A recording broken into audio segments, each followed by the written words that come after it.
Harper Audio presents A Little Thing Called Life on Loving Elvis Presley, Bruce Jenner, and Songs in Between by Linda Thompson.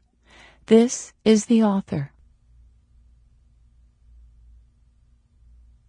To Brandon and Brody, I dedicate not only this memoir, but my very life to you. You are my reason for being and the greatest source of inspiration for every beat of my heart and every breath that I take. Thank you for teaching me how to love unconditionally. Life has presented more than your fair share of challenges and circumstances that you have had to accept and understand, that you have had the capacity to reach deep into your being to excavate noble displays of forgiveness, tolerance, strength, humility, fearlessness, loyalty, love, and integrity inspires me every day to try to be a better human being. Enjoying the privilege and honor of being your mother and watching you grow into the incredible men you are today has been my life's greatest blessing. I love you immeasurably, to infinity and back again. To Mama and Daddy, I pray that wherever you are in the great ethereal unknown, you will feel the love and gratitude I send out to you for being the best parents you knew how to be. I think of you every day, and I acknowledge and thank you for helping to nurture and mold me into the person I am. I am grateful for the sacrifices you both made so that Sam and I could have a better life than you did. I write my life's history in part because I want Brandon and Brody to have questions answered that I never got to ask you. I hope they will ask about anything unanswered on these pages. Mama and Daddy, you were the genesis of my life, and it's only with time and experience I now understand you were the truest hearts who would never turn away from me, loving me unconditionally as I now love my sons. That is a gift I could never repay. I can only pass it on and be grateful for your devotion.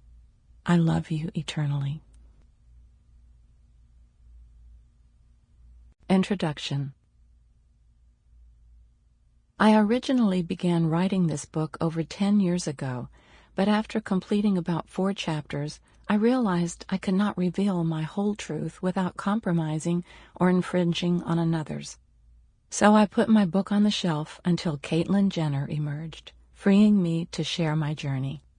I can't say it's been easy to dig down deep, to excavate old, evocative memories that I had long ago dealt with and compartmentalized.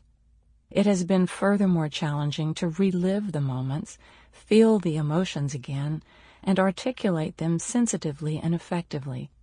But in navigating those personal, internal, meandering rivers of thought, I hold firm to the belief our experiences in life are meant to be shared with one another. In many ways, the origins of this book goes back even further than 10 years. I was first approached to tell my story in a book almost 40 years ago when Elvis died. I didn't accept because I never wanted to be thought of as someone who exploited my relationship with Elvis. There was already an abundance of those opportunistic individuals. I wanted to stand apart as someone who had been there for the right reason.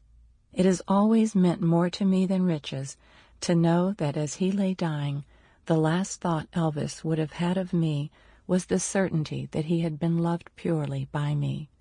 That knowledge offers a soul satisfaction that money cannot buy. I simply loved him, and I felt an obligation to protect the memory of the time I'd shared with him. I knew eventually it would be important to discuss my time with him, to detail the man I knew for fans and cultural historians alike. I knew that by waiting until I had carved out my own way in the world and lived my life more fully, my inclusion of the Elvis years would carry more dignity and credibility.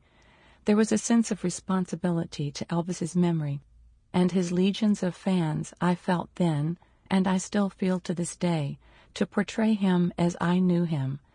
As the adage goes, you don't really know someone unless you live with them. Only 2 women ever actually lived with Elvis. I was one of the 2. Trust is a critical Sample complete. Ready to continue?